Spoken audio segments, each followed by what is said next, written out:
Втория монтаж е за по-гъсти риби, който представлява следното нещо. Правите двоен клуб на разстояние около 7-10 см, като при това в клуба слагате едно вирвелче, на което целта на този вирвел е първо да не усуква кошничката, второ е за по-лесна смяна на хранилката.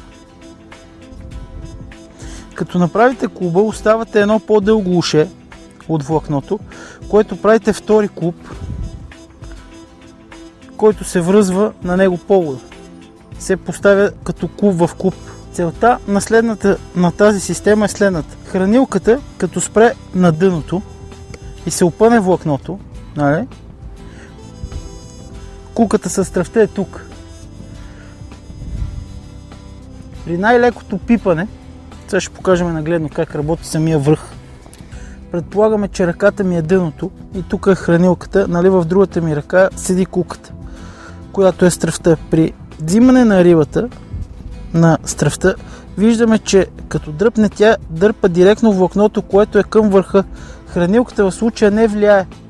Ето вижте, при подръпването тук, хранилката не мърда, а мърда върха на въдицата, което веднага регистрира